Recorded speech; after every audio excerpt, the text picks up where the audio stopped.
Realisasi pendapatan asli daerah PAD Kabupaten Tabanan yang ditargetkan 408 miliar rupiah tahun ini per September baru mencapai 53%. Rendahnya pendapatan memicu kecilnya realisasi APBD daerah lumbung pangan ini sehingga menjadi salah satu daerah yang disorot dalam kunker Presiden Jokowi di Bali beberapa hari lalu.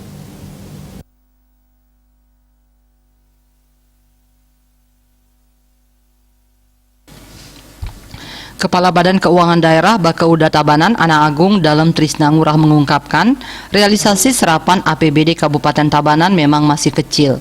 Ini sejalan dengan pendapatan daerah yang juga turun tajam sebagai dampak pandemi COVID-19 yang sudah berlangsung setahun lebih. Dijelaskannya, pandemi telah membuat pos-pos penyumbang PAD di Kabupaten Tabanan mencatat penurunan. Penerimaan pajak hotel dan restoran merupakan salah satu sektor yang paling terdampak pandemi. Hal yang sama juga terjadi pada pendapatan retribusi pasar, bahkan pendapatan dari parkir berpotensi tidak mencapai target tahun ini. Meski begitu, ada juga sejumlah pos penyumbang PAD yang tetap mampu berkontribusi positif.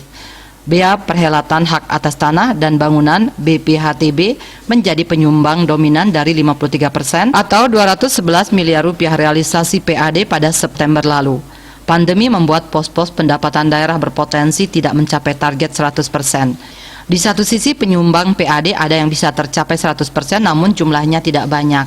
Menurut mantan asisten 2 Sekda Tabanan ini, PAD yang kecil membuat sejumlah kegiatan atau program yang sudah direalisasikan sebelumnya terpaksa harus ditunda pembayaran tahun 2021. Selain itu, pihaknya terus berupaya mengejar capaian target PAD tahun ini dengan memanfaatkan sisa waktu yang tinggal 2 bulan. Bakauda Tabanan akan mengoptimalkan sejumlah pos pendapatan yang masih memungkinkan sebagai penyumbang PAD. Salah satunya adalah pajak bumi dan bangunan pedesaan dan perkotaan PBBP 2. Hal yang sama juga dilakukan oleh masing-masing OPD yang memiliki tupoksi berkontribusi bagi PAD, namun situasi pandemi membuat pencapaian target terkendala.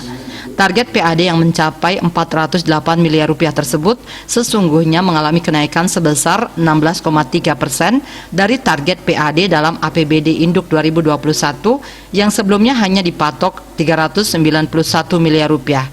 Kebijakan menaikkan target PAD meski masih di masa pandemi juga berdasarkan kajian yang mana masih ada kemungkinan mencapai realisasi pendapatan daerah dari sektor pajak daerah dan retribusi daerah. Manik Bisnis Bali melaporkan.